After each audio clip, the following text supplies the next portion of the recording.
اعوذ باللہ من الشیطان الرجیم بسم اللہ الرحمن الرحیم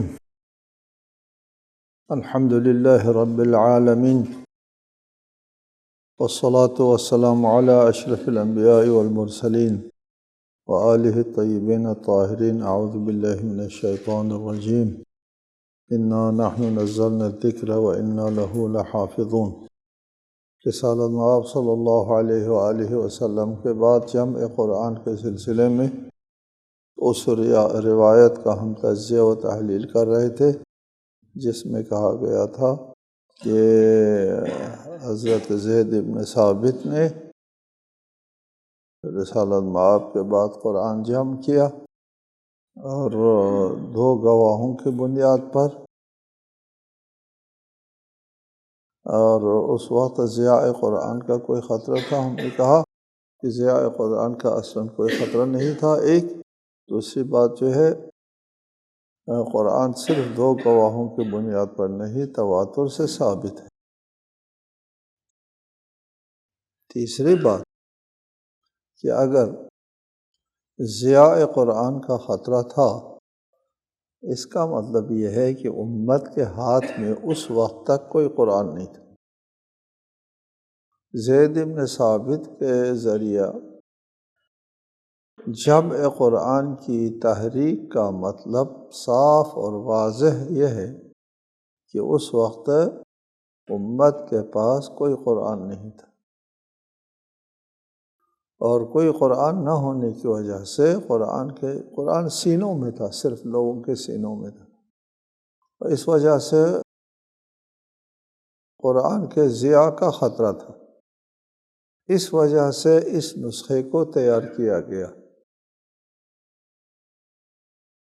اگر یہ بات صحیح ہے کہ قرآن کے ضیاع کا خطرہ تھا اور امت کے پاس کوئی قرآن نہیں تھا، اس لیے زید بن ثابت کے ذریعے قرآن تیار کیا گیا، تو اس قرآن کو امت میں ہونا چاہیے تھا۔ امت کے پاس قرآن نہیں تھا، اب قرآن بن گیا اور قرآن کی جمع تدوین ہو گئی، اب امت کے پاس قرآن آ گیا۔ یعنی زید بن ثابت نے جو جمع کیا تھا، یہ قرآن امت کے ہاتھوں میں ہونا چاہیے۔ ایسا نہیں ہوا، اصلاً نہیں ہوا، یقیناً نہیں ہوا۔ یہ قرآن امت کے ہاتھوں میں نہیں آیا، بلکہ جمع کے بعد یہ جمع ہو گیا۔ زید بن ثابت نے جمع کیا دو گواہوں کی بنیاد پر، وہ صحیح ہو یا نہ ہو، بہرحال جمع تو ہو گیا۔ یہ قرآن امت کے ہاتھوں میں نہیں گیا، کبھی بھی نہیں گیا۔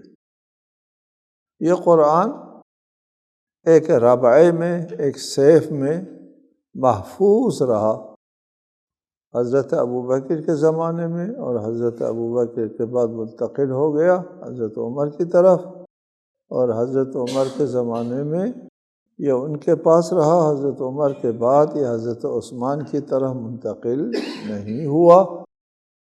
یہ حضرت حفصہ کے پاس یہ قرآن رہا، امت کے پاس نہیں آیا۔ یہاں ہم مصر کے مشہور مؤلف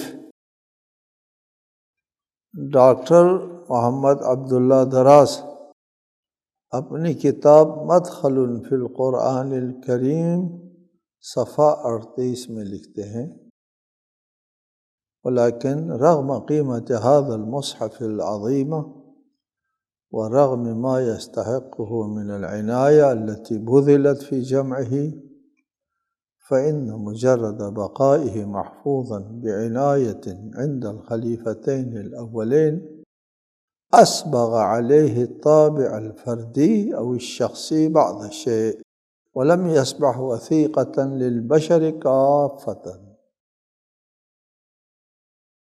یہ محقق لکھتے ہیں ان نسخے کی بہت بڑی قدر و قیمت اور اس کی جمع کرنے پر صرف ہونے والی توجہ قابل قدر ہونے کے باوجود اس نسخے کا صرف دونوں خلفاء کے پاس محفوظ رہنے سے اس پر ذاتی اور شخصی تأثر کسی حد تک قائم رہا اور لوگوں کے لیے ایک دستاویز کی حیثیت حاصل نہ کر سکے۔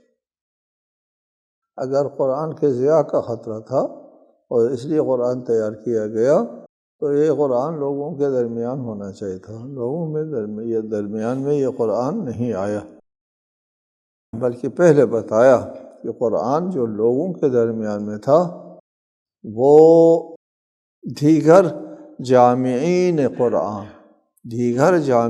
قرآن کا قرآن لوگوں میں رائج تھا۔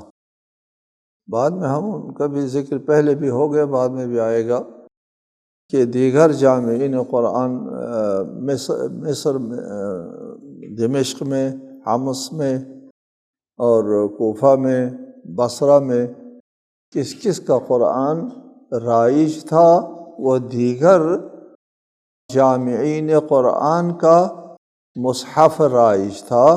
یہ مصحف کہیں بھی رائج نہیں تھا، کسی کے پاس بھی نہیں تھا، صرف ایک مرتبہ یہ مصحف آ گیا حضرت عثمان کے پاس، جب قرآن ایک قراءت کے اوپر جمع کر رہے تھے۔ یہاں ہم یہ بات آگے لے چلتے ہیں۔ پہلے ہم نے بیان کیا تھا کہ قرآن عصر رسالت مآب میں جمع شدہ تھا۔ یہ صرف ہمارا موقف نہیں، بعض علمی لوگ جو ہے اس کو اختیار کرتے ہیں، وہ خواہ وہ کسی مسلک سے تعلق رکھتے ہوں۔ بعض اہل سنت علماء نے اس پر ایک مستقل کتاب بھی لکھی ہے کہ قرآن عصر رسالت مآب میں جمع شدہ تھا اور مدون تھا۔ پھر اس کے بعد ہم نے عرض کیا کہ رسالت مآب کے بعد ضیاء قرآن کا کوئی خطرہ نہیں تھا۔ اب ہم آتے ہیں عصر حضرت عثمان میں جمع قرآن کے مرحلے میں، کہ عصر عثمان میں قرآن کو مختلف قراءتوں میں سے ایک قراءت میں جمع کیا گیا۔ واقعہ اس طرح ہوا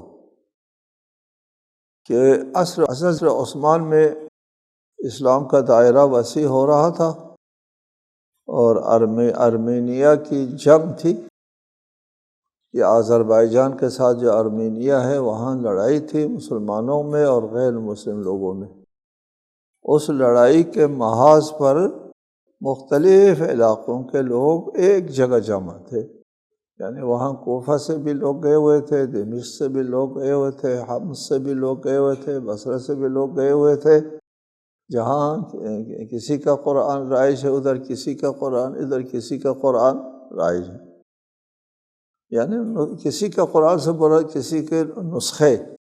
عبداللہ ابن مسعود کا نسخہ کہیں رائج ہے اور کہیں کسی اور کا، ابو موسیٰ کا رائج ہے۔ ان کی قراءتیں مختلف تھیں، ان مصاحف کی قراءتیں مختلف تھیں۔ مثلا ایک مصحف میں حتی یطہرن تھا، یطہرن، دوسرے مصحف میں حتی یطہرن، مثلا قراءت لفظ وہی ہے، قرآن کے الفاظ وہی ہے، محفوظ۔ قراءت یعنی تلفظ میں اختلاف تھا۔ اس ایک جگہ پر جمع ہونے کی وجہ سے قرآن پڑھتے ہیں لوگ، کوئی کس قراءت کے ساتھ، کوئی کس قراءت کے ساتھ۔ جب ان کو پتہ چلتا ہے مثلا دمشق والوں کو کہ کوفہ والے کس قراءت سے، کسی اور قراءت سے پڑھتے ہیں، اور ان کو پتہ چلتا ہے بصرہ والے تو کسی اور قراءت سے پڑھتے ہیں، ایک دوسرے میں جو ہے اختلاف شروع ہو گیا اور کشیدگی شروع ہو گئی، ایک دوسرے کی تکفیر، اور تمہارا قرآن غلط، ہمارا صحیح ہے، تمہارا تلفظ غلط، ہمارا تلفظ صحیح ہے، تمہاری قراءت غلط، ہماری قراءت صحیح ہے۔ لڑائی شروع ہو گئی، کشیدگی شروع ہو گئی ارمینیا کے محاذ پر۔ یہ صورتحال حضرت حذیفہ صاحب سر رسول، حضرت حذیفہ صاحب رسول کے رازداں ہیں، کہ آپ نے منافقین کا نام حضرت حذیفہ کو بتایا تھا کہ یہ منافقین یہ جب آپ واپس تشریف لا رہے تھے جنگ تبوک سے، راستے میں منافقین نے آپ کو شہید کرنے کی سازش بنائی تھی اور اس کا انکشاف ہو گیا، تو رسالت مآب نے حذیفہ کو بتایا کہ یہ لوگ تھے اس سازش میں شریک، اور پھر فرمایا کہ بتانا کسی کو نہیں، اس لیے حذیفہ کو صاحب سر رسول کہتے ہیں۔ حضرت حذیفہ ان پاک باز اصحاب رسول میں سے ہیں جن کی بہت بڑی فضیلت ہے، صاحب سر رسول ہونا میں بہت بڑا مقام ہے۔ حضرت حذیفہ نے جب یہ صورتحال دیکھی تو وہاں سے وہ روانہ ہو گئے اور کوفہ آ گئے، ایسے پریشان ہو گئے کہ امت قرآن میں لڑائی کرنا شروع کر دیا ہے۔ کوفہ آ گئے، کوفہ میں جو قارئین قرآن، اساتذہ قرآن تھے، ان سے ملاقات کی اور ان کو یہ صورتحال بتا دی کہ ادھر تو لوگ جو ہے وہ قرآن کے اوپر لڑائی کر رہے ہیں، صورتحال کشیدہ ہے اور اس کے لیے فوری حل سوچنا چاہیے۔ میں ایک فکر لے کر کے آیا ہوں، ایک تجویز لے کر آیا ہوں کہ ایک قراءت پر متفق ہونا چاہیے امت کو، ورنہ ہر ایک اپنی قراءت کے سلسلے میں ایک دوسرے سے لڑنا شروع کرے۔ چنانچہ کوفہ کے جو اساتذہ قرآن ہیں سب لوگوں نے اتفاق کیا، صرف عبداللہ بن مسعود نے اختلاف کیا کہ میں اپنا قرآن، اپنی قراءت کسی کو نہیں دوں گا۔ باقی سب نے اتفاق کیا ٹھیک ہے جب ہم اپنی قراءت سے ہاتھ اٹھاتے ہیں اور سب کو ایک ہی قراءت کے اوپر مجتمع ہونا چاہیے۔ یہ فیصلہ لے کر حضرت حذیفہ مدینہ آتے ہیں، اور حضرت حذیفہ کا اخلاص اور عشق دیکھو اپنے دین اور مذہب سے۔ آرمینیہ کہاں اور مدینہ کہاں، مہینوں کا راستہ ہے، مہینوں کا راستہ طے کر کے وہ مدینہ پہنچتے ہیں، اور مدینہ پہنچ کر گھر نہیں جاتے، گھر جانے سے پہلے سیدھا دربار خلافت پہنچ جاتا ہے، اور وہاں جا کر کے سلام کے بعد ادرک امت محمد کی فریاد کو پہنچو۔ کہا کہ کیا بات ہے؟ کہا کہ یہ امت قرآن جو ہے وہ قرآن کے اوپر لڑنا شروع کر دیا ہے، اور وہاں محاذ کے اوپر کشیدگی ہے اسی قرآن کی قرأتوں کے بارے میں۔ لہٰذا مسلمانوں کو ایک ہی قرأت پر اتفاق کر لینا چاہیے۔ میں اس لیے آیا ہوں۔ حضرت عثمان نے فرمایا ٹھیک ہے، ہونا چاہیے، یہ کام ہم کر دیتے ہیں۔ چنانچہ اعلان ہو گیا، اور روایت میں ہے فجمع عثمان الصحابۃ واخبرهم الخبر فاعظموه ورأوا جميعا ما رأى حذیفہ۔ حضرت عثمان نے اصحاب کو جمع کیا اور ان کو اس خبر کا بتا دیا کہ یہ صورتحال ہے۔ سب نے اس کو بڑا سانحہ قرار دے دیا، بڑا سانحہ قرار دے دیا، اور سب نے حذیفہ کی رائے کی تائید کی کہ ایک قراءت پر امت کو اتفاق کر لینا چاہیے۔ چنانچہ حکومت نے ان اصحاب کو بلا کر کے ایک کمیٹی تشکیل دی، ان مختلف قراءتوں کو ایک قراءت پر جمع کرنے کے لیے کمیٹی تشکیل دے دی، اور اس کمیٹی سے کہا گیا یا اصحاب محمد اجتمعوا فاکتبوا للناس اماما، اے اصحاب محمد جمع ہو جاؤ، اتفاق کرو اور لوگوں کے لیے ایک امام لکھو، ایک امام یعنی ایک رہنما نسخہ، ایک رہنما نسخہ لکھو، پھر اسی نسخے سے لوگ پھر قرآن کی دیگر نسخے جو ہے وہ جتنے چاہیں بنا لیں۔ چنانچہ ابتدائی مرحلے میں 4 افراد پر مشتمل ایک کمیٹی تشکیل دے دی گئی۔ اس کام کے لیے مختلف قراءتوں کو ایک قراءت پر جمع کرنے کے لیے، اتفاق کرنے کے لیے۔ زید بن ثابت، سعید بن عاص، عبداللہ ابن زبیر، عبد الرحمن ابن حارث ابن ہشام۔ زید ابن ثابت کو اس کمیٹی کا سربراہ مقرر کیا گیا، اور اس کمیٹی نے کام کرنا شروع کیا۔ سرکاری کمیٹی، حکومت کی طرف سے جو کمیٹی جو ہے وہ اصحاب محمد پر مشتمل۔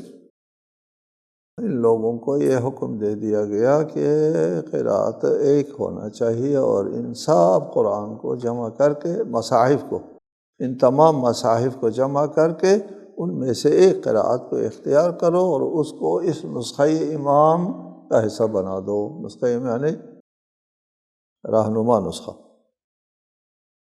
لیکن یہ صاحبان جن کا نام یہاں آیا تھا، یہ قرآن کے اس میں زیادہ ماہر لوگ نہیں تھے۔ انہوں نے اپنے ترجیحات کے مطابق کمیٹی کے افراد نامزد کیے تھے، لیکن وہ ماہر نہیں تھے، وہ نہیں کر پائے اس کام کو کہ مختلف قرأتوں میں سے کس قرأت کو اختیار کیا جائے، اور جس قرأت کو اختیار کیا جائے اس کی ترجیحات کیا ہونا چاہیے، وہ مرجح کیا ہو اس مصحف کی قرأت پر۔ اس مصحف کی قرأت کو ترجیح دینا ہے ایک کرنے کے لیے، ترجیح کس بنیاد پر دے؟ مایہ علمی چاہیے، قابلیت چاہیے۔ وہ قابلیت ان لوگوں میں نہیں تھی، اور اگرچہ وہاں فیصلہ یہ ہوا تھا کہ لہجہ قریش کے اوپر اتفاق کرنا چاہیے، اگر واقعی لہجوں کے ساتھ ہے تو قریش کا جو لہجہ ہے، قریش لوگ اس لفظ کو کس طرح تلفظ کرتے ہیں، اس کے مطابق جو قراءت ہے اس کو بنیاد بناؤ۔ جو بنیادی نسخہ ہے، نسخۃ الامام، اسی کو بنیاد بناؤ۔ یہ لوگ یہ کام نہیں کر سکے۔ جب یہ نہیں کام کر سکے تو مد نے خود اپنی طرف سے کمیٹی بنا دی۔ اس کمیٹی میں ابی ابن کعب، عبداللہ ابن عباس، انس بن مالک، مالک ابن ابی عامر، کثیر ابن افلاح، مصعب ابن سعد، عبداللہ ابن فاطمہ، یہ لوگ اس کمیٹی کے ارکان بن گئے۔ اور اس کمیٹی کے سربراہ ابی ابن کعب سربراہی کر رہے تھے۔ ابو العالیہ راوی ہے انہم جمعوا القرآن من مصحف ابی ابن کعب فکان رجال یکتبون یملی علیہم ابی ابن کعب۔ ابی ابن کعب کے مصحف کو بنیاد بنایا، اور بنیاد بنا کر کے باقی جو یعنی ابی ابن کعب کے مصحف کو قبول نہیں کیا، اسی کو بنیاد بنا۔ مصحف ہے ابی ابن کعب کو سامنے رکھا، اور جس قراءت کو قبول کیا گیا کمیٹی کی طرف سے، وہاں خود ابی ابن کعب کی قراءت کو مٹا کر وہ جو اختیار کیا گیا ہے اس کو ابی ابن کعب کے مصحف میں درج کیا گیا۔ اس طرح فکان رجال یکتبون یملی علیہم، ابی املا کرتے تھے۔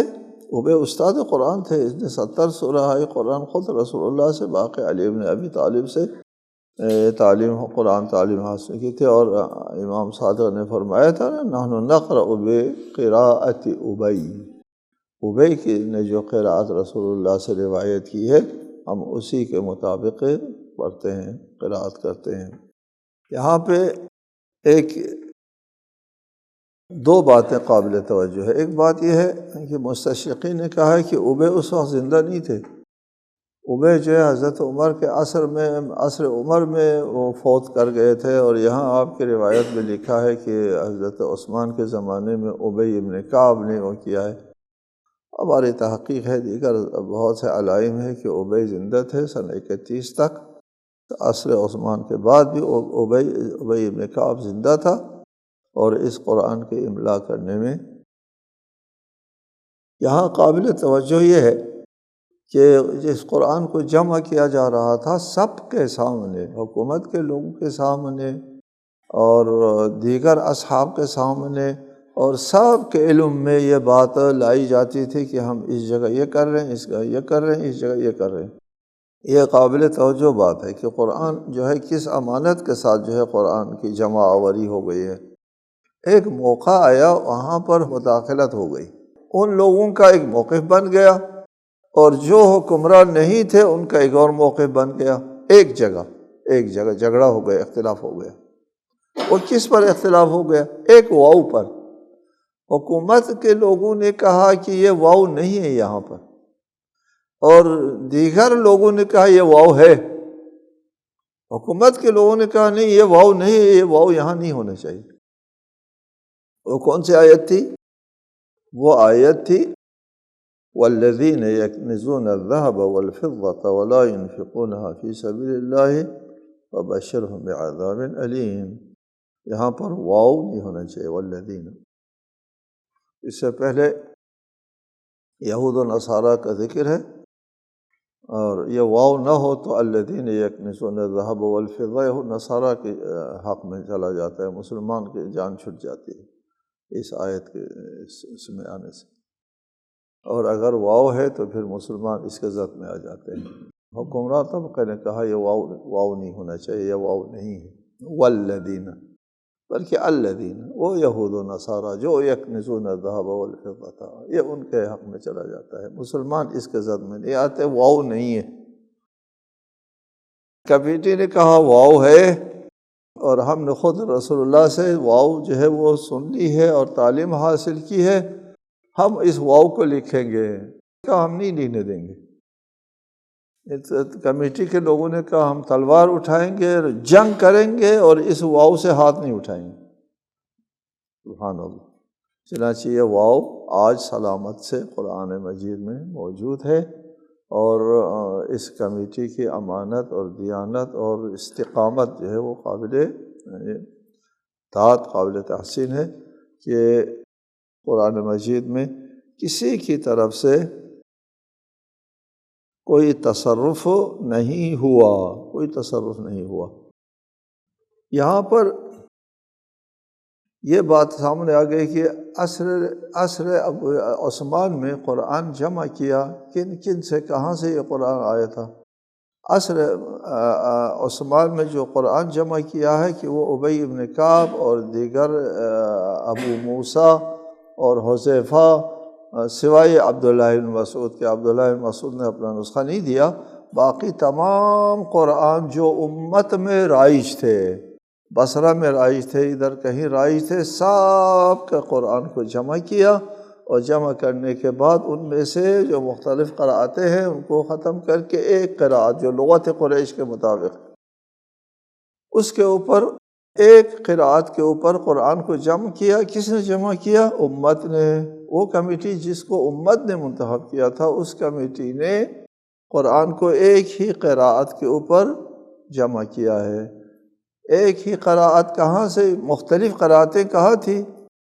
مختلف قرأتیں ان قرآن مصاحف میں جو پہلے سے امت کے پاس موجود تھی، اس میں یہ مصحف شامل نہیں جو زید بن ثابت نے جمع کیا تھا، اور اس کو بھی منگوایا حضرت عثمان نے منگوایا حضرت حفصہ سے کہ وہ قرآن بھی نکالو لے آؤ، ان کو بھی پیش کیا گیا۔ ہم کو بہت زیادہ تعجب ہوتا ہے، نہایت تعجب ہوتا ہے ان لوگوں کے اوپر جو کہتے ہیں کہ اس وقت جو ہمارے ہاتھ میں ہے قرآن، جو یہ قرآن ہے، یہ وہی قرآن ہے جو زید بن ثابت نے جمع کیا ہے۔ انا للہ و انا الیہ راجعون۔ اصل زید بن ثابت کے قرآن کے اس قرآن کے ساتھ دور کا بھی تعلق نہیں، اصل کوئی ربط نہیں ہے۔ یہ قرآن ان مصاحف سے میں جو مختلف قرأتیں ہیں جو اس وقت امت میں رائج تھے، وہ مصاحف ان مصاحف کے مختلف قراءتوں سے جمع کر کے ابی بن کعب کی سربراہی میں جو نسخہ بنایا ہے، جس کو نسخۃ الامام کہتے ہیں، یہ قرآن وہ قرآن ہے۔ بلکہ رسالت مآب کے زمانے میں امت میں جو قرآن مصاحف جو ہے وہ مروج تھے مختلف علاقوں میں، اور رسالت مآب کے بعد بھی انہی مختلف علاقوں میں جو مصاحف مروج تھے، ان تمام مصاحف کو ایک قرأت پر جمع کیا ہے، اور جو نسخۃ الامام بنائے، یہ قرآن وہ ہے۔ زید بن ثابت کا اس کے ساتھ کوئی تعلق نہیں ہے۔ ہم کو تعجب ہوتا ہے، تحقیق بھی نہیں کرتے۔ اہل تحقیق تو کہتے ہیں کہ یہ زید بن مصر کے ایک محقق نے کہہ دیا کہ یہ تو ذاتی شخصی چھاپ اس کے اوپر جو ہے وہ زیادہ نمایاں ہے، اس نسخے پر جو زید بن ثابت نے بنایا تھا، وہ امت میں نہیں آیا، وہ مصحف کبھی بھی امت میں نہیں آیا۔ اور زید بن ثابت کی قراءت کے ساتھ کسی کو اختلاف میں نہیں، کیونکہ وہ امت میں نہیں تھا، امت میں جو قرآن مصاحف موجود تھے ان میں اختلاف تھا، ان اختلاف کو حضرت عثمان کے زمانے میں دور کر دیا گیا، اور امت نے جو تشکیل دی تھی کمیٹی، اس نے یہ قرآن بنایا جو آج ہمارے ہاتھ میں ہے۔ السلام علیکم ورحمۃ اللہ وبرکاتہ۔